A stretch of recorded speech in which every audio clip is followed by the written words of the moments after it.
তুই এখানে বসার সাহস কেমনে পাস? এটা আমার সিট, দূর হয় এখান থেকে। ভালো করে দেখি এটা আর কেউ না, সেই মেয়েটা। আমি মুচকি হেসে পেছনে চলে গেলাম। তারপর স্যার আসলো, আমাকে অনেক অপমান করে ক্লাস শুরু করলো। সবাই আমাকে নিয়ে হাসাহাসি করলো, শুধু আমার পাশের ছেলেটা বাদে। ক্লাস শেষে স্যার চলে গেল, সবাই বের হয়ে গেল। আমার পাশের ছেলেটা বলল, তুমি আজকে নতুন? জি। আমি রাহাত, তোমাকে একটা কথা বলি, ওদের সাথে লাগতে যেও না, ওরা ভালো না। মিমের বাবা এখানকার নেতা, প্রিন্সিপাল, ওর বাবার কথায় উঠে বসে, এজন্য যখন যা মন চাই তাই করে, কেউ ওকে কিছু বলতে পারে না। ও, এই জন্য এত অহংকার? আচ্ছা, তোমার নামটা শোনা হলো না, নাম কি তোমার? মিলন আমার কেউ নাই, আমি একা থাকি, গ্রাম থেকে এসেছি। আমরা কি ফ্রেন্ড হতে পারি? মিলন মুচকি হেসে হ্যাঁ বলল। তারপর দুজনে অনেক গল্প করে বাড়ি গেল। পরদিন আবার আগের মতো সেজে কলেজে গেলাম। কলেজের সামনে রাহাতকে দেখতে পেয়ে দুজন একসাথে কলেজে ঢুকলাম। আর তখনই মিম আর তার বন্ধুরা ডাকলো, আই খ্যাত ছেলে, এদিকে আয়। একটা ঢোক গিলে ভয়ে ভয়ে গেলাম। আই ছোট লোক, কাল তোর শিক্ষা হয়নি, আজ আবার খ্যাত সেজে কলেজে এসেছিস? আমি মাথা নিচু করে আছি আর বললাম, দেখেন আপু, আমিও এখানে পড়তে এসেছি, আমাকে আমার মতো থাকতে দিন না। এমন করেন কেন আপনারা? কি? আমার মুখের উপর কথা বলা? সায়ন, শান্ত, তোরা ধর ওকে, একে আজ উচিত শিক্ষা দিব। বলেই আমাকে সবাই মারা শুরু করে। রাহাত আমার দিকে অসহায়ের মতো তাকিয়ে আছে। ওরা সবাই চলে গেল। আমি মুচকি হেসে রাহাতের কাছে গেলাম।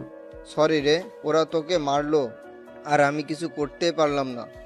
মুচকি হেসে বললাম, ধুর, তুই এসব ভাবিস না, ওসব কিছু না, ওদের পরে দেখে নিব।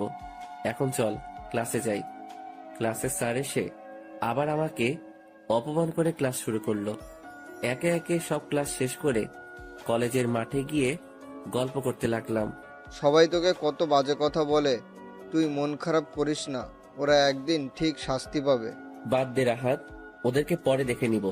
এখন চল বাড়ি যাই, কাজ আছে। দেখবি মানে, তোকে বারবার না করছি, একদম ওদের সাথে লাগতে যাস না। আরে এমন কিছু করব না, চল বাড়ি যাই।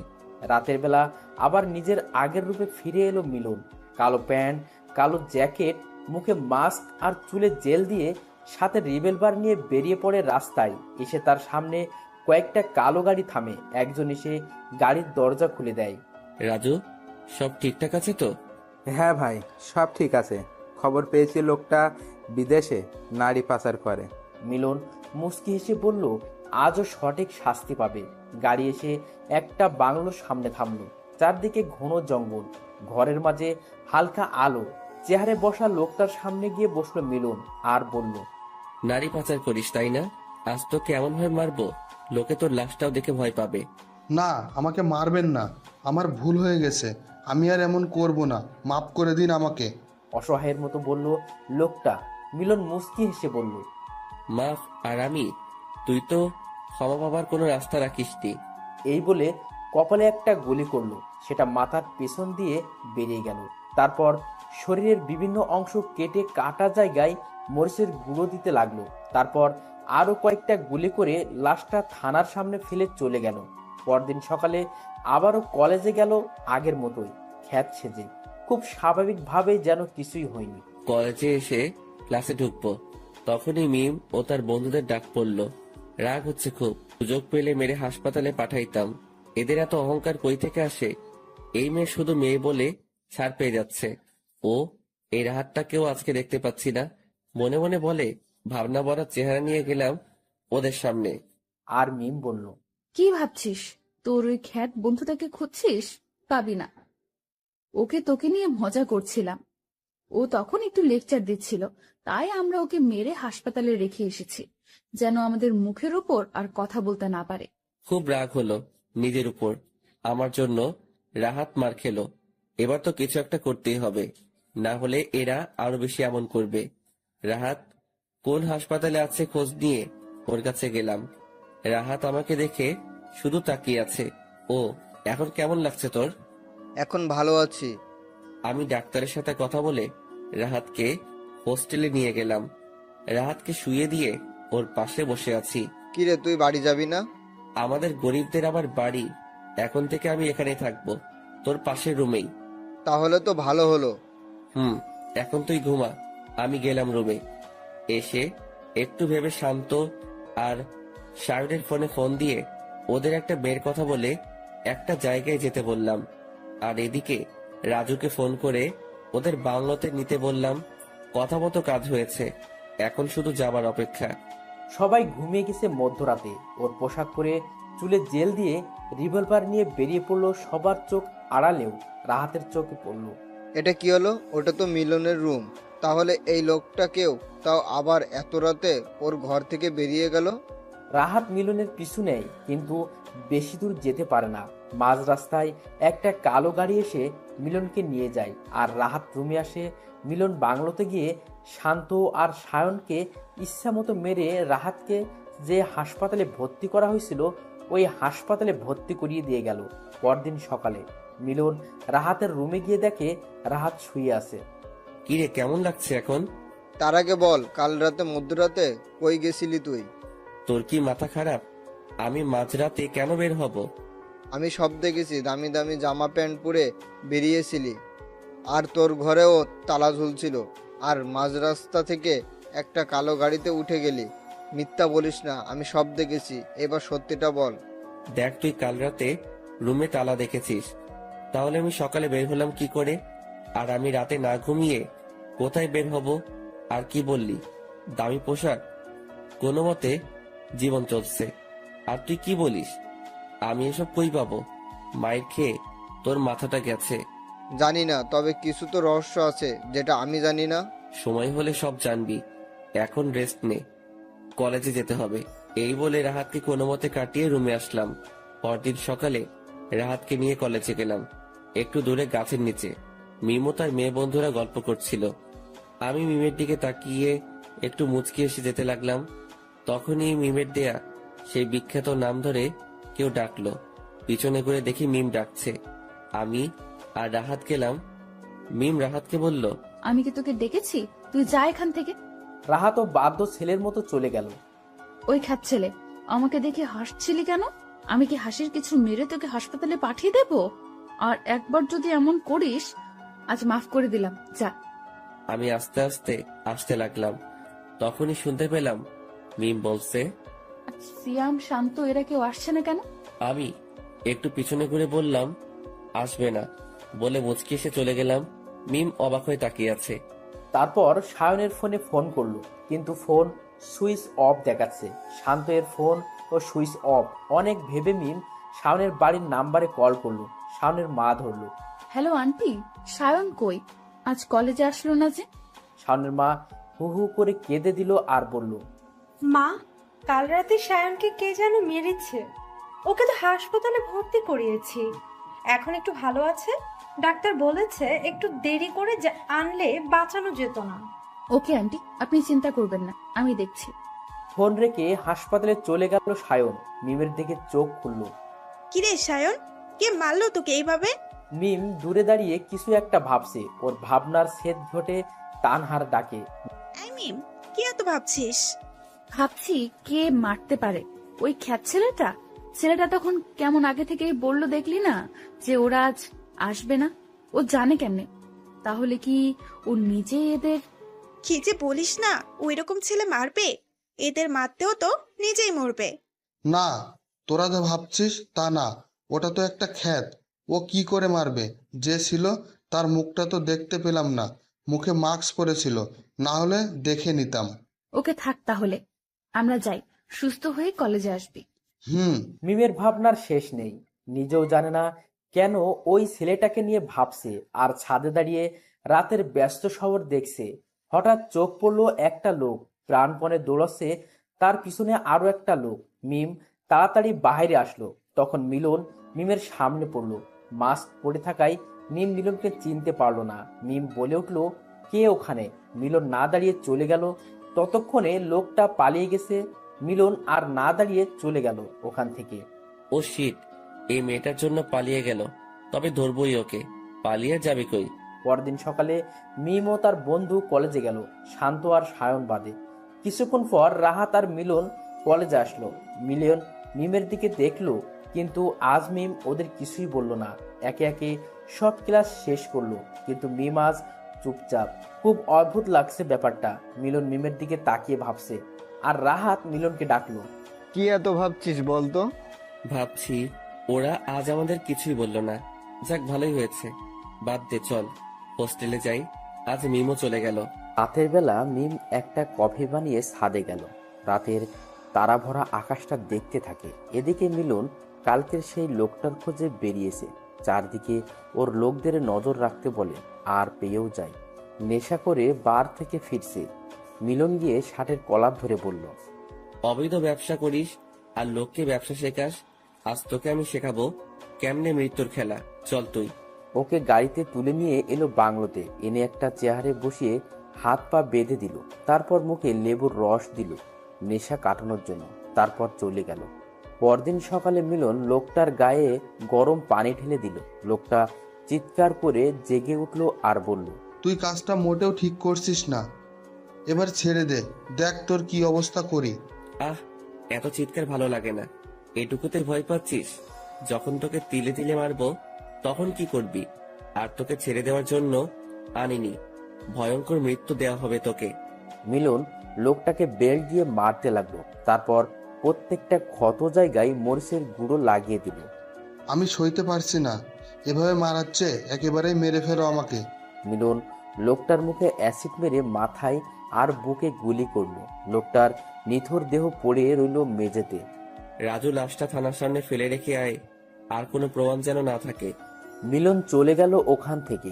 পরের দিন কলেজে গেল। মিলনকে দেখে রাহাত ডাকলো। মিলন রাহাতের কাছে গিয়ে বসলো। কিরে, কাল কলেজে আসলি না? আবার তোর ফোনটাও বন্ধ, কোথায় গেছিলি? কোথাও না, শরীরটা ভালো লাগছিল না, তাই আসিনি। তুই শুনেছিস কাল একটা লোককে খুব বাজেভাবে মেরে থানার সামনে ফেলে রেখে গেছে, কিন্তু খুনির কোনো প্রমাণ রেখে যায়নি। আর কে করেছে তাকেও বলতে পারে না। দেশে এত খুন হচ্ছে আর এখনো পর্যন্ত খুনিকে কেউ ধরতে পারছে না। মিলন একটু মুচকি হেসে বলল, বাদ দে, তাতে কি, আমরা আমাদের মতো থাকি। তুই হাসছিস? না হাসার কি, ওসব ব্যাপারে মাথা না ঘামানোই ভালো। খুনিকে কেউ খুঁজে পাবে না। তুই এতটা চিন্তিত হচ্ছিস কেন? আরে বাদ দে, চল ক্লাসে যাই, না হলে দেরি হবে। মিলন আর রাহাত ক্লাসে গেল। মিম যে এতক্ষণ ওদের পিছনে ছিল ওরা তা দেখতেই পায়নি। মিম ওদের সব কথা শুনে নিল। আমার তো এই খ্যাত ছেলেটাকে সন্দেহ লাগছে। সবকিছুতেই মুচকি হাসে, আর ও কেমন নিশ্চিত ভাবে বলল যে খুনিকে কেউ খুঁজে পাবে না, নজরে রাখতে হবে একে। মিম আর সেদিন কলেজে থাকলো না, বাসায় চলে গেল। আবার কলেজের ছুটির সময় কলেজের সামনে গেল। মিলন আর রাহাত বের হলে ওদের পিছু নেয়। মিলন আর রাহাত গল্প করছে। হঠাৎ মিলন পিছে তাকিয়ে চারপাশটা একবার ভালোভাবে দেখে নিল। কি হয়েছে? কি দেখছিস? কেউ কি ফলো করছে আমাকে? মানে কি বলছিস? মিম ওদের পিছু পিছু গিয়ে ওদের হোস্টেল পর্যন্ত চলে গেল। হঠাৎ মিলন মিমকে সামনে দেখতে পায়। কি ম্যাম, আপনি এখানে? আ- আমি এখানে, আমার কাজ আছে। এত আ করছেন কেন? আমি কি করব, কোথায় যাব সেটা তোকে বলবো? কাজ আছে তাই এসেছি। এই বলে ওদের সামনে থেকে চলে গেল। যা, এই মেয়েটা শুধু ঝাড়ি দিতে জানে, শাকচুনি মেয়ে একটা। মিলন আর রাহাত যে যার যার রুমে গেল। মিলন জানালার কাছে এসে তো অবাক। মিম বাহিরে দাঁড়িয়ে চারপাশে কি যেন খুঁজছে। মিলন চুপি চুপি মিমের পিছনে গেল। আজ ফেল হলাম তো কি, এর রহস্য তো আমি বের করবই। মিম চলে গেল। ও, এই ব্যাপার? আমাকে সন্দেহ করা? আমি এত সহজ না মিম, আমিও তোমাকে দেখে নেব, কিছুদিন অপেক্ষা করো। রাতের বেলা পুরো শহর যখন নিশ্চুপ, তখন মিলন বেরিয়ে পড়ল। আরে কে এই লোকটা? এত রাতে বের হলো কেন? তার উপর মাস্ক পরা। এইদিকে সায়ন বলেছিল যে ওকে মেরেছিল, সেও মাস্ক পরা ছিল। ব্যাপারটা দেখতে হবে। মিম ও মিলনের পিছু নিল। মাঝপথে মিলন একটা কালো গাড়িতে উঠে গেল। মিম একটা ট্যাক্সি নিয়ে ওর পিছু করলো। গাড়িটা একটু জঙ্গলের ভিতরে ঢুকে একটা বাংলোর সামনে ঢুকলো। মিম আর যেতে পারলো না, আড়ালে লুকিয়ে রইল। বাংলোর ভেতর থেকে কারো আর্তনাদের শব্দ শুনতে পেল। তাহলে এই সেই খুনি। এবার তো একে আমি সবার সামনে আনবই। এই বলে ফোনটা বের করলো, আর তখনই ওর মাথার পিছনে কেউ একজন হাত ধরে ফেললো। মিম পিছনে তাকিয়ে দেখে সেই লোকটা। কি ভেবেছো ধরতে পারবো না? এত চালাকি? আমাকে ধরা এত সহজ না, বুঝলে? এখন তুমি হাড়ে হাড়ে টের পাবে আমি কে। মিমকে বাংলোতে নিয়ে গিয়ে একটা ঘরে আটকে রাখলো, অজ্ঞান করে রাখা হয়েছে। অনেকক্ষণ পর মিমের জ্ঞান ফিরলে মিম তাকে একটা বন্ধ ঘরে আবিষ্কার করে। তারপর দরজা ধাক্কাতে থাকে, কিন্তু কেউ দরজা খুলছে না। অসহায় হয়ে সেই ঘরেই বসে রইল। তারপর সকালে একজন সে খাবার দিয়ে খেতে বলল। খাবো না আমি, নিয়ে যাও এগুলো, আমি বাড়ি যাব, বের করো আমাকে এখান থেকে। লোকটা কিছু না বলে চলে গেল মিলনের কাছে আর বলল, স্যার, মেয়েটা বলছে ও খাবে না, এখান থেকে চলে যেতে চাই। ওকে তুমি যাও, আমি দেখছি। মিলন মিমের ঘরে গেল, গিয়ে দেখে শুয়ে আছে। মিলন মিমকে ডাকলো। মিম তো অবাক, এত কিউট ছেলেরা হয়। মিম অবাক হয়ে তাকিয়ে আছে। চোখ দিয়ে আমাকে গিলে খাওয়ার দরকার নাই, খাবারগুলো খাও। আমাকে আসছে ভয় দেখাতে, খাবো না। আর আপনি আপনার এই মাস্কটা খুলুন, আমি আপনাকে সবার সামনে আনবই। একটার পর একটা খুন করে যাচ্ছেন আপনি, আর এইভাবে সবার সামনে ঘুরেও বেড়াচ্ছেন। এখন সেটা আর হবে না। একবার বের হয়ে এখান থেকে, তারপর দেখে নেব আপনাকে। কি বললে? আমাকে ধরা এত সহজ নয়। নেহাত তুমি মেয়ে, না হলে এতক্ষণে তোমাকে মেরে শিয়ালকে দিয়ে দেহটা খাওয়াতাম। এখন চুপচাপ খাও, না হলে ভালো হবে না। না, খাবো না আমি। এবার মিলন একটা মুচকি সে খাবারগুলো রেখে চলে গেল, আর ভুলে দরজার তালা লাগালো না। মিম খেয়ে চুপচাপ শুয়ে আছে। এদিকে মিমের বাবা পুরো মিডিয়া চ্যানেলে দিয়েছে মিম নিখোঁজ হওয়ার খবর। পুলিশরা হন্য হয়ে খুঁজছে, কিন্তু পাচ্ছে না। রাতের বেলা মিম শুনতে পেল চিৎকার। মিম দরজার কাছে গিয়ে দরজাটা একটু ধাক্কা দিতে খুলে গেল। আস্তে আস্তে এগিয়ে দেখতে পেল একটা লোক চেহারে বাঁধা, আর তার উপর নির্মমভাবে অত্যাচার করা হচ্ছে। তারপর মিলন বলছে, তোকে এমন মৃত্যু দেব, লোকে তোর লাশটাও দেখতে চাইবে না। তার আগে আমার মুখটা একবার দেখে যা, কে মারলো তোকে। এই বলে মিলন ওর মাস্কটা খুলে একটা ছুরি দিয়ে লোকটার ঘাড় থেকে মাথা আলাদা করে দিল। মিম এখনো শকড হয়ে আছে, কোনো কথা বেরোচ্ছে না। এটা তো আর কিছু বলতে পারলো না। মিলন মিমকে দেখে ওর দিকে এগিয়ে আসছে, আর মিম এক দৌড়ে ঘরে গিয়ে বিছানায় চুপটি করে বসে আছে, ঘরের দরজা লাগিয়ে। মিম ভয়ে দরজা লাগিয়ে বসে আছে। মিলন এসে দরজা ধাক্কাচ্ছে, কিন্তু মিম দরজা খুলছে না। অবশেষে মিলন দরজা ভেঙে ঘরে ঢুকে দেখে মিম বিছানার এক পাশে চোখ বন্ধ করে বিড়বিড় করছে। মিলন ডেভিলস হাসি দিয়ে ওর কাছে গিয়ে বসলো। এতে মিমের ভয়টা যেন আরো দ্বিগুণ বাড়লো। শয়তান, এইভাবে একটা মেয়েকে আটকে রেখে এইভাবে ভয় দেখানো হচ্ছে। একবার ছাড়া পাই, বিড়াল বানিয়ে ছেড়ে দেব। যা ভাবছো তা আর হবে না, কারণ তুমি আর এখান থেকে বের হতে পারবে না।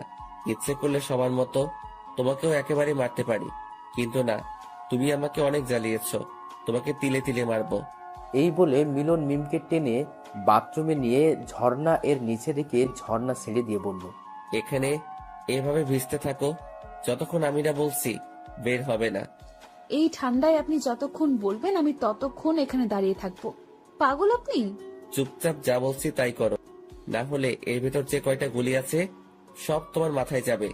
অনেকক্ষণ ভেজার কারণে ঠান্ডা লেগে মিম জ্ঞান হারিয়ে ফ্লোরে পড়ে যায়। কয়েক ঘন্টা পর মিলন এসে দেখে মিম ফ্লোরে পড়ে আছে। মিলন মিমকে তুলে বিছানায় শুইয়ে দেয়, তারপর চেঞ্জ করিয়ে গায়ে কম্বল জড়িয়ে দেয়। মিমের শরীরে প্রচন্ড জ্বর এসেছে, আর বারবার মা বলে ডাকছে। এটা শুনে মিলনের মায়ের কথা মনে পড়ে গেল। ভাবতে থাকলো ওর আগের দিনগুলোর কথা। চলুন সংক্ষেপে একটু অতীত ঘুরে আসা যাক। কেন মিলন মাফিয়া হলো? ছোটবেলাতে জন্মের পর থেকে যে মহিলাকে মা বলে জানতো, পরে জানতে পারে সে তার আসল মা না। মিলন তার কাছে জানতে চায় তাহলে কে তার মা, আর কোথায় সে, কি করে, সে কি করে পারলো নিজের সন্তানকে অন্যের হাতে তুলে দিতে। এভাবে নানা ধরনের কথা বলছিল। তখন তার পালিত মা বলে, তোর জন্ম কোথায়, কিভাবে হয়েছে আমি জানি না। তোর বাবাকে আমি এটাও জানি না। একদিন আমি রাস্তা দিয়ে হাঁটছিলাম, তখন এক মহিলা দৌড়াচ্ছে, তার হাতে একটা ছোট বাচ্চা। সেটা আর কেউ না, তুই ছিলি। তারপর পিছন থেকে কয়েকটা লোক এসে তোর মাকে আমার চোখের সামনে জঘন্যভাবে হত্যা করে। তার আগেই তোর মা আমাকে বলে গেছে আমি যেন তোকে নিয়ে যাই আর নিজের ছেলে বলে পরিচয় দিই। আমি ওখান থেকে তোকে নিয়ে পালিয়ে আসি, আর আমার কোনো ছেলে মেয়ে না থাকায় আমি তোকে নিজের ছেলে মনে করে বড় করতে থাকি। কথাগুলো ভাবতে ভাবতে মিলনের চোখ ছলছল করে উঠল। আবার ভাবতে লাগলো, যখন একটু বড় হয় মিলন, তখন ওর চোখের সামনে ওর পালিত মাকে কয়েকটা লোক রেপ করে চলে যায়। লোক সমাজের ভয়ে ওর মা আত্মহত্যা করে। মিলন তখনও ন্যায় বিচার পায়নি। সেদিন থেকেই ও ভাবে সমাজে এসব লোকদের ও শাস্তি দেবে, তার মায়ের খুনিদের তিলে তিলে মারবে। সেদিনের সেই ছোট্ট মিলন আজকে মাফিয়া। তার মনে নেই কোনো দয়াময়া, ভালোবাসা আছে শুধু একরাশ হিংস্রতা। ভাবতে ভাবতে রাগে মিলনের চোখ লাল হয়ে যায়। এদিকে মিমের জ্ঞান ফিরে আর বলে, প্লিজ আমাকে যেতে দাও, আমি বাড়ি যাব। আমি কাউকে তোমার ব্যাপারে কিচ্ছু বলবো না, প্লিজ ছেড়ে দাও। মিমের কথা শুনে মিলনের রাগ আরো বাড়লো। মিলন ঘর থেকে চলে গেল। মিম একটু পর উঠে দেখে দরজা খোলা আর আশেপাশে কেউ নেই। তাই মিম চুপি চুপি বেরিয়ে পড়ে আর জঙ্গল পার হতে থাকে। উফ, বাঁচলাম। কি ভয়ানক ছেলে বাবা। আর মনে হয় ভজা মাছ উল্টে খেতে পারে না। আর এইদিকে কত বড় মাফিয়া, সব পুলিশ সিআইডি খুঁজে মরে, আর ও কেমন সবার সামনে ছদ্মবেশে ঘুরে বেড়াচ্ছে। যাই হোক, আমারও অনেক কিছু শেখা হলো। এই সুযোগে বাড়ি থেকে বের হতে পারলাম, কিন্তু বাড়িতে যাব না। একবার যখন এই বাড়ি থেকে বের হয়েছি, তখন আর যাব না। এখন আমার সামনে এগোতে হবে আমার লক্ষ্য পূরণের জন্য। মিম চলে যায় কোনো এক অজানায়। এতদিন মিম ওর বাড়ি থেকে অনেক দূরে নির্জন একটা জায়গায় বাড়ি বানিয়েছে। এখন সেখানে গিয়েই শুরু হবে প্রতিশোধের খেলা। কেউ বাঁচতে পারবে না। এদিকে মিলন চারদিকে মিমকে খুঁজতে থাকে। মিম রাতের বেলা বের হলে কয়েকটা ছেলের সামনে পড়ে তাদের মধ্যে একজন বলে, আরে দেখ দেখ, এটা সেই মেয়ে না? পেপারে দেখলাম পাখি পাইছি। একে এর বাড়ি দিতে পারলে এর বাবা 5 লাখ টাকা দিবে, আমরা আরো বেশি চেয়ে নিব। ওরা মিমের দিকে এগোতে থাকে। মিম দৌড়তে থাকে। হঠাৎ মিলনের সাথে ধাক্কা খায়। মিম মিলনকে দেখে চিনতে পারে। মিলন মিমকে পিছনে রেখে সেলগুলোর কাছে যায়। কি রে, কি চাই? এইভাবে একটা মেয়েকে তাড়া করছিস কেন? আরে শালা তুই কে রে? সামনে থেকে সর, মেয়েটাকে আমাদের চাই। সরে যা, না হলে তোর লাশ পড়বে। তাই তোরা আমার লাশ ফেলাবি, মেয়েদের বিরক্ত করবি? আমার বড় বড় কথা। এই মাফিয়াকে তোরা মারবি? তোদের আমি মেরে এখানে ফেলে রেখে যাব। মরার আগে তোদের মৃত্যু দূতকে একবার দেখেই যা। মিলন মাস্ক খুলে আর ওরা ভয় পেয়ে মিলনের পায়ে পড়ে যায়। আমাদের মাফ করবেন, আমরা ওকে কিছু করতে চাইনি। ওর বাবা পেপারে দিয়েছে, ওকে যে বাড়িতে নিয়ে গিয়ে দিতে পারবে তাকে 5 লাখ টাকা দিবে। মিলন এটা শুনে অবাক হয়ে পিছনতে তাকায়। মিম স্কার্ফ দিয়ে মুখ ঢাকে। মিলন আর কথা না বলে ওদের গুলি করে আর বলে, তোরা এমনি করিস, তোদের বেঁচে থাকার কোনো মানেই না। রাজুকে বলে ওদের লাশগুলো জঙ্গলে ফেলে দিতে, যেন শিয়াল কুকুর খায়। আর ওই মেয়ে, কি ভাবছিস পালিয়ে বাঁচবি? চল এখান থেকে, মজা দেখাচ্ছি। মিম মিলনের রাগী লুকটা দেখে ভয় পায় আর ভাবে, না, এর কাছে কিছুতেই ধরে দিব না, না হলে সব জ্বলে যাবে। মিম আবার দৌড়াতে থাকে। চোখের পলকে মিমকে মিলন হারিয়ে ফেলে। রাজু, ওকে আমার চাই, খুঁজে বের করো যত তাড়াতাড়ি সম্ভব। মিলন বাংলোতে চলে যায়। একটা সিগারেট ধরায়। নিকোটিনের ধোঁয়ায় কষ্টগুলো উড়িয়ে দেয়। মিমও বাড়ি এসে শুয়ে পড়ে আর ভাবে। ততটাও খারাপ না, যাই হোক, আমার কি। মিম ঘুমিয়ে পড়ে। পরদিন সকালে ওঠে। জগিং করে কয়েকদিন আর বের হলো না। ভালোভাবে গুলি চালানোর মারপিট সব শিখে নেয়। আজ রাতেই বের হব মা। আমি তোমার খুনিকে মারতে যাচ্ছি, প্রতিশোধ নেবার সময় হয়ে গেছে। আকাশের দিকে তাকিয়ে বলল আর বাইক নিয়ে চলে গেল। বস, পুলিশ আমাদের খোঁজ পেয়ে গেছে, ওরা এদিকে আসছে। এখন কি হবে? মিলন নিকোটিনের ধোঁয়া ছেড়ে বলে, কি খুব চালাক ভাবিস নিজেকে? পেছন দিক দিয়ে ছুরি মারবি আর আমি বুঝতেও পারবো না? এটা কেমনে সম্ভব? এত সহজে মাফিয়া হয়নি, বুঝলি? তুই বেইমানি করেছিস।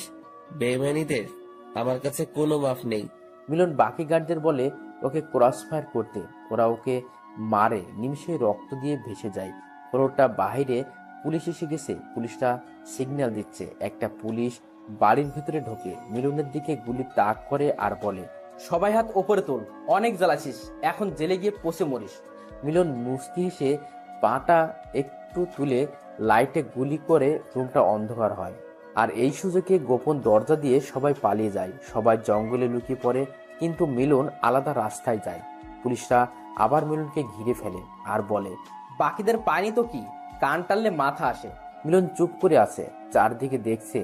অফিসার এসে মিলনের মাথায় একটা মারে, কয়েকটা পুলিশও মারে। মিলন চিৎকারও করছে না, দেখে ওরা আরো জোরে জোরে মারে। মাফিয়া এখন আমি দেখাবো তোকে। অফিসার গুলি চালালো, মিলন একটু সরে গেল, গুলিটা ওরা হাতেই লাগলো। ওই পথ দিয়ে মিম যাচ্ছিল, হঠাৎ দেখতে পায় কয়েকটা লোক একজনকে মারছে। মিম সামনে এগিয়ে যায় আর দেখে আরে, এ তো এত বড় মাফিয়া, ধরা পড়লো কিভাবে? সাহায্য করতে হবে আমাকে। মিম মাস্কটা পরে, হাতে রিভলভার নিয়ে অফিসারকে তাক করে একটা গুলি করে। গুলি চালাতে এগিয়ে যায় আর কয়েকজন পুলিশ। এগিয়ে আসলেও তাদের মিম মারে আর মিলনের হাত ধরে দৌড়ায়। মিলনকে বাইকের পেছনে বসিয়ে বাইক স্টার্ট দেয়। অনেক জোরে বাইক চালিয়ে এক নিমেষেই সবার চোখের আড়ালে হারিয়ে যায়। একটু দূরে গিয়ে বাইক থামিয়ে মাস্কটা খুলে মিলনকে বলে, আমাকে শক্ত করে ধরুন, না হলে পড়ে যাবেন। মিলন মিমকে ধরে। মিলন অবাক হয়ে মিমকে দেখছে। মিম বাড়ি ফিরে গিয়ে মিলনের হাত ব্যান্ডেজ করে দেয়। মিলনের হাত ব্যান্ডেজ করেছে। মিলন শুধু মনে মনে ভাবছে, এই মেয়ে কেমনে সবার মধ্যে দিয়ে নিয়ে আসলো, আর একে তো খুঁজছে। তার মানে কি ও লুকিয়ে আছে? না, আমাকে সতর্ক থাকতে হবে। মিলনের ধ্যান ভাঙে মিমের ডাকে। কি এত ভাবছেন? খেয়ে নেন, আমি আপনাকে কোনো শাস্তি দিব না। আমি আপনার মতো না। ঘুমিয়ে পড়ুন। আমি খাবো না, তুমি খাও, খিদে নেই আমার। ও, বুঝতে পারছি, হাতটাই তো মনে হয় ব্যথা। ওকে, আমি খাইয়ে দিচ্ছি। অনেকক্ষণ না খেয়ে থাকায় খিদেও পেয়েছে, তাই কথা না বলে চুপচাপ খায়। খাওয়া শেষে মিম প্রশ্ন করে, আচ্ছা, আপনি এত বড় মাফিয়া, সবার মাঝে ঘুরে বেড়ান, আর এভাবে আটকা পড়লেন কেন? সবচেয়ে বড় কথা, এই জগতে নামলেন কেন? পড়াশুনো করে তো নিজের জীবন গুছিয়ে নিতে পারতেন। মিলন মিমের কথা শুনে আগের কথা মনে পড়ে যায় আর অনেক রাগ হয়। মিম সেটা বুঝতে পারে। এই মেয়ে, তোকে আমি এত কথার জবাব দিতে রাজি না, বুঝলি? রাতটা পার করে সকালে চলে যাব, এখন শান্তিতে থাকতে দে। ধাক্কা দিয়ে চলে যায় বারান্দায়। মিলন রাতের আকাশটা দেখতে থাকে। পাশে কখন যে মিম আসে বুঝতে পারে না। মিলন বাইরে যাবার জন্য রেডি হয়। এই অবস্থায় বাইরে না গেলেই নয়। চুপচাপ থাকো, না হলে তোমার বাবাকে বলে দেব তুমি এখানে আছো। মিলন বেরিয়ে যায়। রাজু আর ডনকে ফোন করে জঙ্গলে আসতে বলে। ওরা আসলে ওদের বলে, সবকটা পুলিশকে আমার এখানে চাই, যারা আমার গায়ে হাত তুলেছে। ওকে বস। ওরা চলে যায়, এক একজন এক এক দিকে। এখন সবাই জেনে গেছে ওরা মিলনের লোক, তাই পুলিশগুলো ওদের দেখে পিছু নেয় আর ওরা জঙ্গলে দৌড়ে আসে। জঙ্গলে আসলে তারা ওদেরকে ঘেরাও করে। রাজু আর ডন ওদের থেকে গুলি নেয়। খালি হাতে দাঁড়িয়ে আছে সামনে। মিলন হুড্ডি পরে সিগারেট মুখে নিয়ে ধোয়া ছাড়তে ছাড়তে ওদের কাছে আসে, বলে, অফিসারটা কই? বস, ওকে আনতে পারিনি, আপনি চিন্তা করবেন না, ওকে পেয়ে যাবেন। তোরা আমাকে মারছিস, মিলনের এত সহজে মরণ নাই।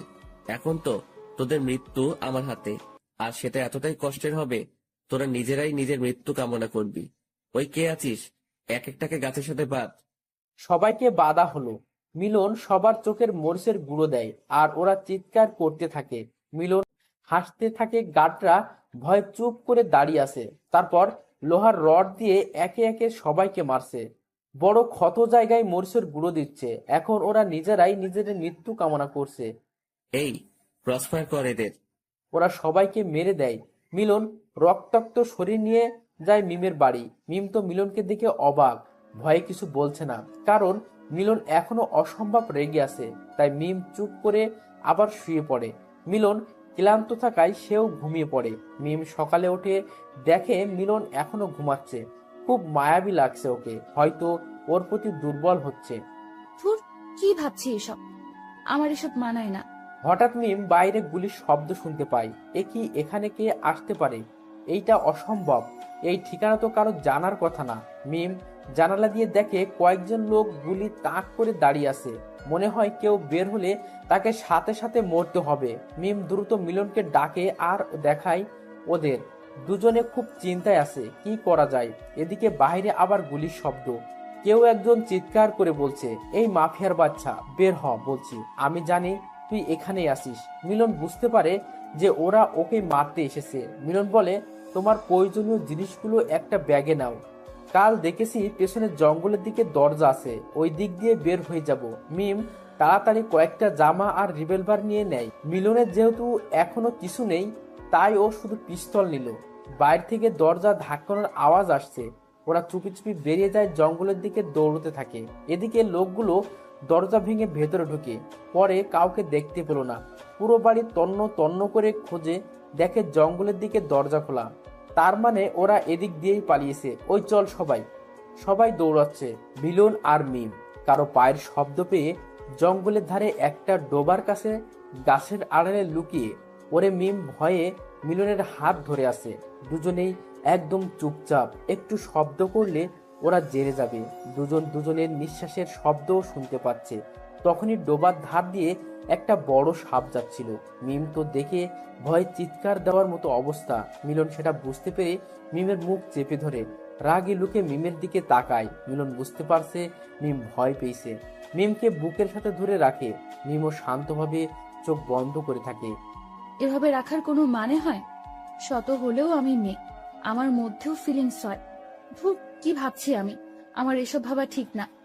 আর এর মনে তো দয়া বলতে কিচ্ছু নেই। সুযোগ পেলে আমাকেও যে কি করবে, তার চেয়ে ভালো চুপচাপ থাকি।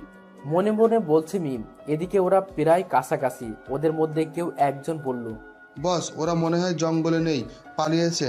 চলুন অন্যদিকে খুঁজি। হ্যাঁ চল, খুঁজে তো বের করবই, কুচি কুচি করবো ওকে। ও আমার ভাইকে মেরেছে, চল এখান থেকে। ওরা চলে যায়। মিলন মিমের উপর রাগ ঝাড়তে থাকে। এই মেয়ে পাগল তুমি? চিৎকার দিলে ওদের হাতে এতক্ষণে কুচি কুচি হতে হতো, তোমার জন্য ধরা পড়তে হতো। না মানে, ওই সাপটা দেখেছেন? কত বড় আর ভয়ানক। একবার কামড় দিলে আমি শেষ। জানি না তো, লক্ষ্য পূরণ না করে আমার মরতে ইচ্ছে করছে না। হুঁ, মাফিয়া জগতে নেমেছ, আবার মরার ভয় করে? চুপচাপ থাকো। আচ্ছা, আমি না হয় আমার মায়ের খুনের প্রতিশোধের জন্য এই জগতে পা রাখলাম। আপনি কিসের জন্য মিথ্যা বলবেন না? আমি জানি কেউ এমনি এমনি মাফিয়া হয় না। কেউ স্বার্থে, কেউ লোভে, আর কেউ আমার মতো। আপনি কোনটা? ধরে নাও তোমার মতোই। আর বেশি কথা বলো না, না হলে তোমার বাড়িতে দিয়ে আসবো। বাঁচতে চাইলে চুপচাপ আসো। কই যাব যদি আপনি আমাকে বাড়িতে পাঠান? এতটা অকৃতজ্ঞ আমি না। তুমি আমার জীবন বাঁচিয়েছ, একটুকু তো কৃতজ্ঞতা দেখাতেই হয়। যাই হোক, তোমার ফোনটা দাও, কল করব। মিম ফোনটা দেয়। মিলন রাজুকে ফোন দেয়, কিন্তু জঙ্গলে নেটওয়ার্ক নাই, ফোন যায় নাই। এখন কি করব? কি আর হাঁটতে থাকো, রাস্তা বেরিয়ে যাবে। দুজন আপন মনে হাঁটতে থাকে। দুপুর গড়িয়ে যায়, খুব খিদেও পেয়েছে। মিম ভয়ে কিছু বলছে না। হঠাৎ করেই মিম বসে পড়ে আর বলে, শুনছেন, আমি আর পারবো না, রেস্ট দরকার। একটু বসি। আরে না, ওই দেখো না, রাস্তা জঙ্গল শেষের দিকে। একটু বসি, তারপর যাব। মিলন ভাবে এভাবে বসলে তো মহা বিপদ, কোনো দিক থেকে কে আসে বলা যায় না। ওরা আবার এই জঙ্গলে আসতে পারে। মিলন মিমকে কোলে তুলে নিয়ে হাঁটতে থাকে। মিম অবাক হয়ে তাকিয়ে আছে। আরে, কোলে নিলেন কেন? নামান বলছি। চুপ করে থাকো, বসলে মরতে হবে। মিম মিলনের রাগ দেখে কিছুই বলল না। মিলনের গলা জড়িয়ে থাকে। একটু পর রাস্তায় আসে আর মিলন রাজুকে ফোন দিয়ে ওরা যেখানে আছে সেখানে আসতে বলে। সন্ধ্যাবেলা। সন্ধ্যাবেলা মানে? এখন তো বিকেল, এত সময় এখানে কি করব? বেশি বুঝো না। মিলন আর মিম মাস্ক পরে ওখানেই থাকে। সন্ধ্যায় রাজু গাড়ি নিয়ে আসে। মিলন ড্রাইভ করে, রাজু পেছনে বসে আর মিম সামনে। কিছুক্ষণ চলার পর মিলন দেখতে পায় একটা গাড়ি ওদের ফলো করছে। মিলন রাজুকে বলে, রাজু আমাদের যে কেউ ফলো করছে তা কি জানতে না, বা জানার চেষ্টা করনি? দেখো পেছনে। এখন কি করবে? সবসময় ভুলভাল করো, মনে রেখো বেঈমানদের আমি ছাড় দেই না, সে যেই হোক। রাজু ভয় পেয়ে যায়। তোতলাতে তোতলাতে বলে, না বস, আমি যখন এসেছিলাম তখন তো কাউকে দেখিনি, খুব সাবধানে এসেছি। আরে, এভাবে নিজেদের মধ্যে ঝগড়া না করে কি করে এদের থেকে বাঁচা যাবে সেটা ভাবুন।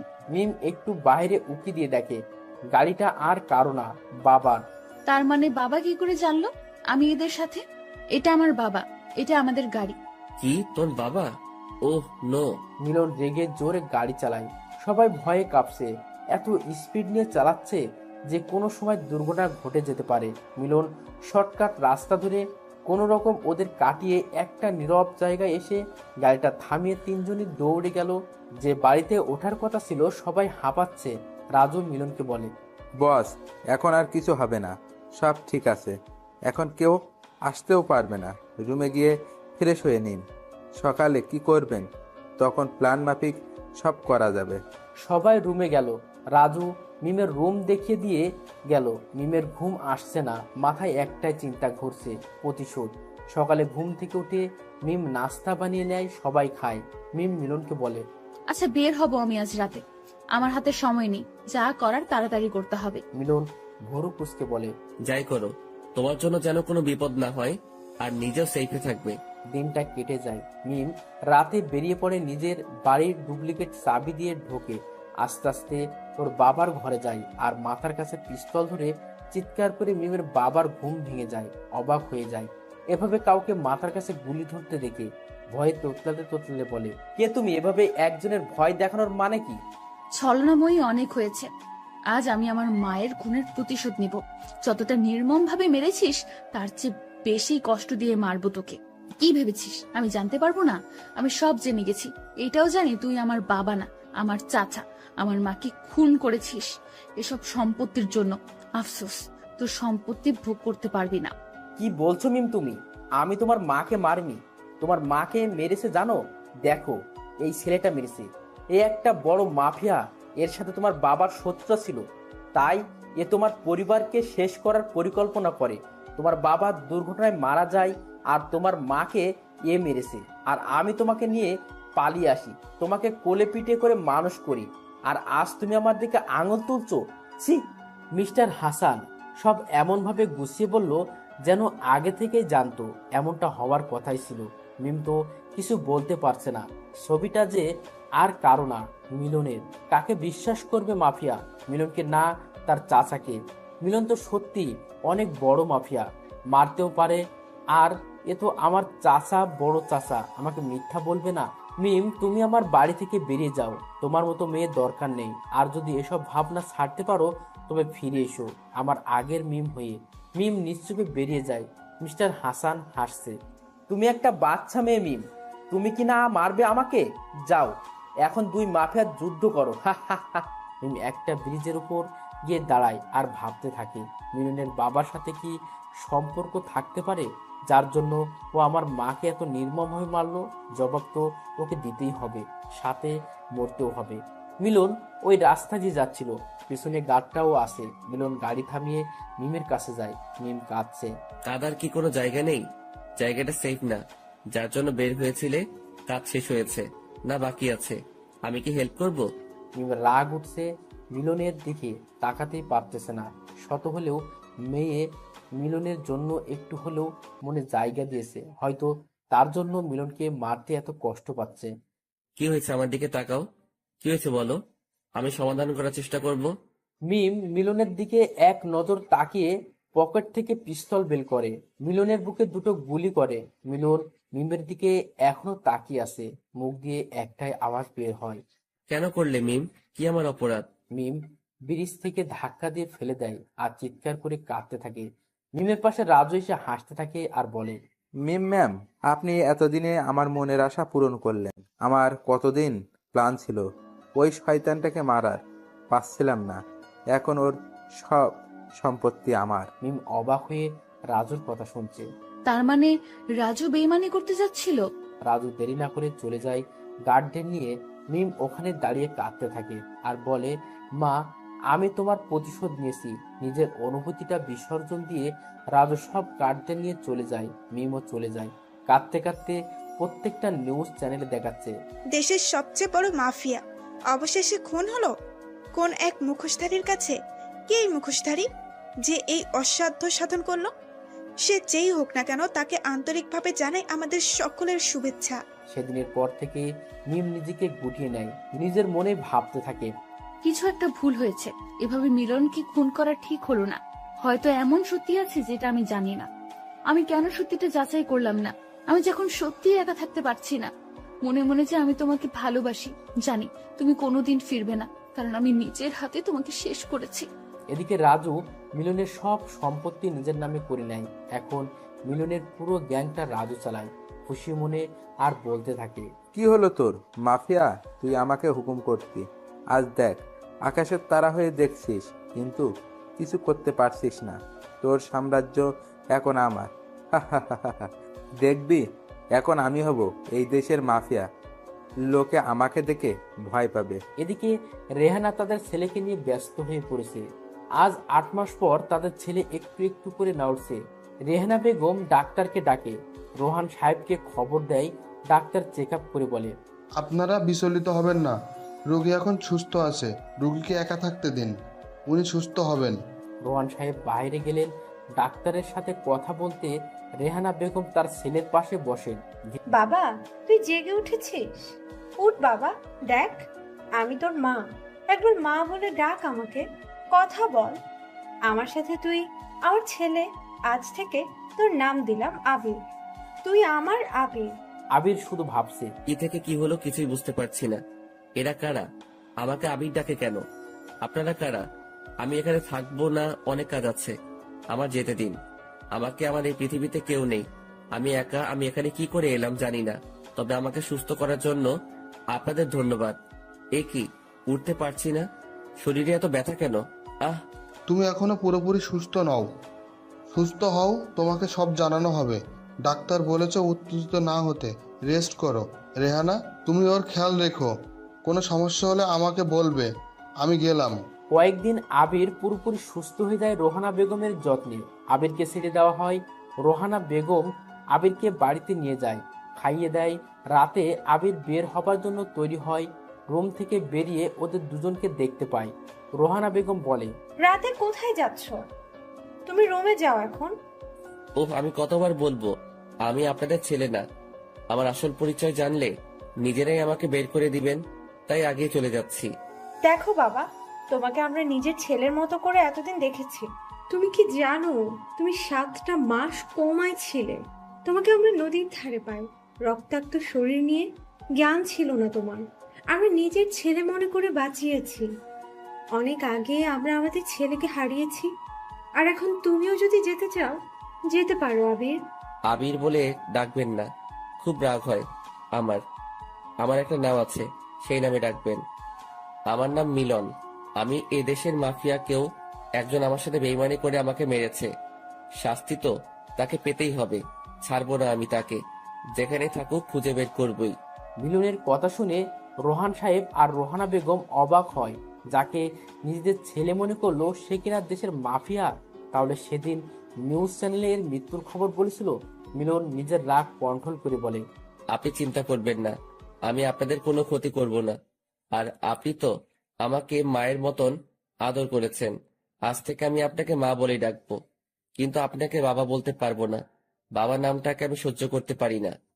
আমি আসছি, কিছু কাজ আছে। তুমি চিন্তা করো না, আমার কিছু হবে না। রোহানা বেগম মিলনকে জড়িয়ে ধরে কাঁদে আর বলে, বাবা, তুই যেই হ, তুই আমার ছেলে। তোর কোনো ক্ষতি হবে না, মায়ের দোয়া যে তোর সাথে। মিলন মুচকি হেসে বেরিয়ে যায়। মিম কয়েকদিন পর পর চলে আসে সেই ব্রিজে যেখানে মেরেছিল নিজের ভালোবাসাকে। আজও এসেছে। আর মিলনও চলে যায় সেখানে যেখান থেকে ওর স্বপ্নের শেষ হতে চলেছিল। সেখানে গিয়ে দেখে একটা মেয়ে অঝরে কাঁদছে। মিলন একটু কান খাড়া করে শুনতে পায়, তুমি তো আকাশের তারা হয়ে গেছো, দেখতে পাও আমাকে? আমাকেও নিয়ে যাও, আমি একা থাকতে পারছি না। ভালোবাসি তোমাকে, জানি না কেন মারলাম আমি, সত্যি না জেনে। আর সেই সত্যি আজও আমার কাছে অজানা। মিম এখানে। ভালোবাসো তোমায়, তো শাস্তি পেতে হবে। তিলে তিলে মারবো তোমাকে, বেইমান একটা। মিলন পেছন থেকে বলে, তোমার ভালোবাসা দরকার নেই, বেইমান তুমি একটা, তার শাস্তি তোমাকে পেতেই হবে। আমি ফিরে এসেছি। মিম আশেপাশে তাকিয়ে দেখে কেউ নেই। কে ছিল তাহলে? কে বলল কথাটা? এটা তো মিলনের গলা। তবে কি ও সত্যি ফিরে এসেছে? কিন্তু কিভাবে সম্ভব? আমি যে নিজের হাতে ওকে। মিলন চলে যায় তার নিজের এলাকায়, খোঁজ খবর নেয়। বেশি কিছু জানতে পারে না। চলে যায় বাড়িতে, নিজের ঘরে গিয়ে ভাঙচুর করে। শব্দ শুনে রোহানা বেগম আসে। কি হয়েছে? কি করছিস? চুপ কর। মা, আমি কি করে শান্ত থাকি? বেইমানি করলো আমার সাথে, যাদের আমি এই সমাজে সম্বল করে দিয়েছি। আজ সবাই আমার সাথে বেইমানি করলো, কারো রেহাই হবে না। তুই জানো মা, আমার বাড়ির দারোয়ান কাকা আমার বিরুদ্ধে আজ ওর জন্য কি না করিনি। সত্যি আমার কেউ নেই। তুমি যাও, আমি ঠিক আছি, একদম ঠিক আছি। রেহানা বেগম মিলনের রাগ দেখে আর কিছু না বলে চলে যায়। মিলন 1 ঘন্টা ধরে শাওয়ার নিয়ে নিজের রাগ কন্ট্রোল করে রুমে এসে শুয়ে পড়ে। পরের দিন মিলন সারাদিন উঠে না শুয়েই থাকে। রেহানা বেগম এসে অনেক ডাকাডাকি করে, তবুও ওঠে না। বিকেলে উঠে ফ্রেশ হয়ে নিচে গিয়ে রেহানা বেগমকে ডাকে। রেহানা বেগম ছেলের ডাক শুনে আসে তাড়াতাড়ি, মিলনকে খেতে দেয়। মিলন খেয়ে মায়ের থেকে বিদায় নিয়ে বেরিয়ে পড়ে। হঠাৎ একটা ছেলের সাথে ধাক্কা খায় মিলন। দেখতে পাই ছেলেটি আর কেউ না, রাহাত। এতদিন পর রাহাতকে পেয়ে মিলনের আহ্লাদের শেষ নেই। কিন্তু রাহাত অবাক, শুনেছিল মিলন মারা গেছে। মিলন দেখতে পায় কয়েকটা গার্ড তাদেরকে ঘিরে আসে। মিলন মাস্কটা পরে নেয়। রাহাতকে পেছনে রেখে সুযোগ বুঝে একজনের হাতে লাথি মারে। সে পড়ে গেলে গুলেটা নিয়ে একে একে সবাইকে মারতে থাকে। রাহাত শুধু তাকিয়ে দেখছে। এটা কি সেই মিলন যে কিনা এতটা হাবাগোবা ছিল? সে এত নিষ্ঠুরভাবে কেমনে মারতে পারছে সবাইকে? মেরে মিলন রক্তাক্ত শরীর নিয়ে রাহাতের সামনে যায়। রাহাত তোতলাতে বলে, কে তুমি? ওদের এভাবে মারলে কেন? মিলন রাহাতকে জড়িয়ে বলে, তুই আমার এত কাছের বন্ধু, পারলি আমাকে ভুলে যেতে? আমি মরিনি, আবার ফিরে এসেছি প্রতিশোধ নিতে। আমাকে কেউ মারতে পারবে না আল্লাহ ছাড়া। এবার বল, ওরা তোকে তাড়া করছিল কেন? কলেজে তুই সবসময় আমার সাথে থাকতি। তুই জানিস রাজু ভাই তোর সাথে বেইমানি করেছে? আমাকে সব বলেছে। ওদের সন্দেহ তুই বেঁচে আছিস। কাল রাতে কে একজন নাকি তোর মতো কাউকে দেখেছে, তাই ওরা আমাকে তুলে নিয়ে যায়। আমি কোনো মতে ওখান থেকে পালিয়ে আসি। শেষমেশ রাজুও আমার সাথে এমন করলো, শাস্তি তো ও পাবেই। সামান্য সম্পত্তির জন্য বেইমানি। রাহাত, তুই কোনো টেনশন করিস না, তুই আমার সাথে চল। আমি যেখানে থাকি তুইও সেখানে থাকবি। আজ থেকে তুই আমার ভাই। যাওয়ার পথে সেই ব্রিজে থেমে যায়। দুজনে গল্প করতে থাকে। হঠাৎ রাহাত দেখতে পায় মিমকে। রাহাত মিলনকে বলে, দেখ ভাই মিম, সবাই তো ভাবছে ও মরে গেছে। আজ 1 বছর হলো, আজও কেউ ওর খোঁজ পায়নি। এ সত্যি মিম তো নাকি ভূত? আরে না, এটা মিম, আমি বলছি তোকে। ঘটে যাওয়া ঘটনা সব রাহাতকে বলে। ওরা দূর থেকে মিমকে দেখছে, আর মিম আকাশের দিকে তাকিয়ে তারার সাথে কথা বলছে আর কাঁদছে। মিলন রাহাতকে নিয়ে লুকিয়ে বলে, কেঁদে কোনো লাভ নেই ম্যাম, যে ভুল আপনি করেছেন তার শাস্তি পাবেন। মিম এই কথা শুনে চারদিকে শব্দের ঠিকানা খুঁজতে থাকে, কিন্তু কাউকে পায় না। কি হচ্ছে আজকাল আমার সাথে? কি করে সম্ভব এটা? আমি কি পাগল হয়ে গেলাম? মিম পেছনে তাকিয়ে দেখে মিলন দাঁড়িয়ে আছে। মিম এক ঝটকা খায়, শুয়ে দেখে সত্যি তো এটা মিলন। কিন্তু কেমনে সম্ভব? আমি তো নিজের হাতে। মিম মিলনকে জড়িয়ে ধরে। মিলন মিমকে এক ঝটকায় সরিয়ে দেয়, একটা চড় মারে। কি অবাক হচ্ছে তাই না? আমি এখনো বেঁচে আছি, মরিনি। এত সহজে আমার মরণ নেই। মরতে তো তোমাকে হবে আমার হাতে। মিম মিলনের কথা শুনে ভয় পায় আর বলে, দেখো, আমি যেদিন থেকে তোমাকে হারিয়েছি আমিও ভালো নেই। প্রতিটা মুহূর্তে শেষ হচ্ছি। ভালোবেসে ফেলেছি তোমাকে। মনে পড়ে সেদিন জঙ্গলে আমাকে বুকে টেনে নিয়েছিলে? এক ছাদের নিচে থাকা আমি ভুলতে পারিনি। এসব ভালোবাসা আমাকে দেখাতে আসবে না। আমি একজন মাফিয়া, আর মাফিয়াদের মনে কোনো দয়া মায়া থাকে না, যেমনটা তোমার ওই দিন ছিল না। তোমার জন্য আমার 7-7টা মাস শেষ হয়ে গেছে। তোমাকে আমি ছেড়ে দেবো ভাবছো? তিলে তিলে মারবো। মিমকে টানতে টানতে নিয়ে যাই। মিলনের একটা গোপন জায়গা যেটা ও কাউকে বলেনি। মিলন মিমকে স্টোররুমে ধাক্কা মেরে রেখে দরজা লাগিয়ে দেয়। দারোয়ানকে বলে প্রত্যেক বেলা ঠিক সময়ে খাবার দিতে। কোনো রকম বেইমানি করলে মরতে হবে। রাহাতকে নিয়ে চলে যায় মায়ের বাড়িতে। রাত 2টো। রেহানা বেগম এখনো জেগে আছে। তার ছেলে যে এখনো ফেরেনি। হঠাৎ দরজায় আওয়াজ শুনে রেহানা বেগম দৌড়ে দরজাটা খুলে দেয়। মিলন রাহাতকে নিয়ে ভেতরে ঢোকে। রেহানা বেগম মিলনকে দেখে অবাক, সারা শরীরে রক্তের দাগ। মিলনকে বলে, বাবা, তোর শরীরে এত রক্ত কেন? কোথায় গিয়েছিলি তুই? মা, তুই তো জানো আমি একজন মাফিয়া। এটা আমার কাছে কিছু না। একে দেখছো? এ হলো আমার বন্ধু রাহাত। ওকে মারতে চাইছিল, তাই আমি ওদেরকে মেরে দিয়েছি। আজ থেকে ও আমার সাথে থাকবে, যদি তুমি বলো। ঠিক আছে, তুই আমার ছেলে, আর ছেলের কথা কি মা ফেলতে পারে? তোর এই অবস্থা, তোর বাবা দেখার আগে কাপড় পাল্টে আয়, আমি খেতে দেই, ততক্ষণ আমি রাহাতের সাথে গল্প করি। এদিকে মিম কেঁদেই যাচ্ছে। ঘরটা ধুলোয় ভরা, বারবার হাসি আসছে। হালকা আলোর একটা বাল্ব চলছে। ভাঙা একটা জানালা। মিম জানালার কাছে গিয়ে দাঁড়ায়। রাতটা নির্ঘুমে কেটে যায়। এদিকে মিলন যেন মিমকে আটকে শাস্তি পাচ্ছে, শান্তির ঘুম দেয়। পরদিন খুব ভোরে কাউকে না জানিয়ে বেরিয়ে পড়ে। রাস্তায় মিমের বাপকে দেখে ফলো করে। এ কি মনে হচ্ছে? এটা আমার বাড়ির রাস্তা, কিন্তু আমার বাড়িতে তো এখন রাজু থাকে। রাজুর সাথে মিমের বাবার কি কাজ জানতে হচ্ছে? মিলন তাড়াতাড়ি একটা রিমোট কন্ট্রোল ছোট হেলিকপ্টারে সিসি ক্যামেরা লাগিয়ে বাড়ির মধ্যে ঢোকায়। দেখতে পাই মিস্টার হাসান রাজুর কাছে গিয়ে কুশল বিনিময় করে বলে, রাজু, তোমাকে অনেক অনেক ধন্যবাদ। তোমার জন্য আমার প্ল্যান সম্পূর্ণ হয়েছে। তুমি সব সময় সঠিক সময় আমাকে খবর না দিলে বুঝতাম না ওই মাফিয়ার বাচ্চা কখন কি করে। মিমের মাকে আমি মেরেছি, আর কত সহজে মিমকে বোকা বানিয়ে মাফিয়াটাকে দুনিয়া থেকে সরালাম। তার জন্য নাও এই 1 কোটি টাকা, তোমার জন্য আমার পক্ষ থেকে ছোট উপহার। রাজু খুশি মনে টাকা নিয়ে বলে, ধন্যবাদ, দেবার কিছু নেই। আমার জন্য আপনার ভালো হয়েছে, আর আপনার জন্য আমার ভালো হয়েছে। বুদ্ধির দ্বারা মিলনকে খুন করে আজ আমরা দুজনে সফল। মিলন সবটা শুনে অবাক। তার মানে এদের দুজনের চক্রান্ত। না, এর শেষ আমাকে দেখতে হবে। মিমের কাছে যায় মিলন। গিয়ে দেখে সত্যি মেয়েটার করুণ অবস্থা। মুখের দিকে তাকানো যায় না, শুকিয়ে কাঠ হয়ে গেছে। মিম মিলনকে দেখে অপর পাশে মুখ নিয়ে চুপ করে থাকে। মিলন মিমকে বলে, আমি সব সত্যি জেনে গেছি। তোমার বাবা আর রাজু মিলে তোমার দ্বারা আমাকে মারে। এতে তোমার বাবা পায় তোমার সব সম্পত্তি, আর রাজু পায় আমার সম্পত্তি। মিম শুকনো মুখে বলে, উনি আমার বাবা না, চাচা। ছোটবেলায় মা মারা যায়, আর বাবাও অ্যাক্সিডেন্টে মারা যায়। ওনাকে বাবা বলতাম। আমি জেনেছিলাম আমার মাকে উনি মেরেছে। সেদিন রাতে ওনাকে মারতে গিয়েছিলাম। উনি আমাকে তোমার ছবি দেখিয়ে বলে, তুমি মেরেছো আমার মাকে। আমি সহ্য করতে না পেরে প্রতিশোধের তাড়নায় নিজের ভালোবাসাকে বিসর্জন দিই। খুব খারাপ হয়েছে, কাল তৈরি থেকো, সবকিছু শেষ দেখবো। এখন আসো, ফ্রেশ হয়ে খাও। ভালো ব্যবহার করছি বলে মনে করো না সব ভুলে গেছি। যে 7 মাস আমার থেকে কেড়ে নিয়েছো, তার শাস্তি তুমি পাবে, মনে রেখো। আমি গেলাম। সারাদিন মিলন বাড়ি থেকে বের হয় না। বিকেলে উঠে ফিরে সে ভাবে, না, এভাবে আর চলবে না। খেলাটা এবার শেষ করতে হবে আজকেই। রাহাতকে নিরাপদ জায়গায় রেখে বেরিয়ে পড়ব। মিলন নিচে এসে সবাইকে দেখতে পায়। মায়ের সামনে গিয়ে বলে, মা, আমি আর চলে যাচ্ছি। জানি না দেখা হবে কিনা। যে খেলায় নেমেছি সেটা আমাকে শেষ করতেই হবে। তবে তুমি আমার জন্য দোয়া করো।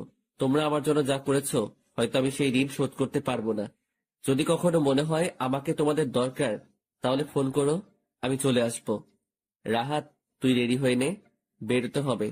তোকে নিরাপদ জায়গায় রেখে আমি বেরিয়ে পড়বো। রেহেনা বেগমের কান্না থামছেই না।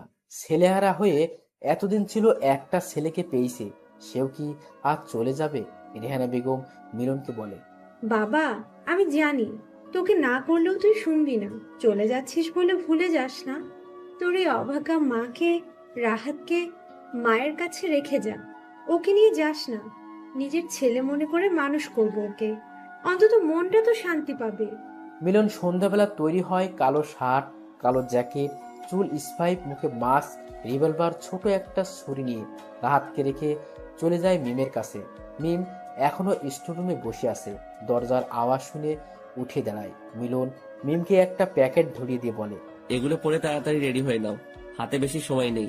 মিম প্যাকেটটা নাড়াচাড়া করে বলে, কি আছে এটাতে, আর কেন পরবো? মিলন রেগে বলে, এটাতে লাল বেনারসি আছে, বিয়ে হবে। যাও পরে আসো, আমি বাহিরে আছি।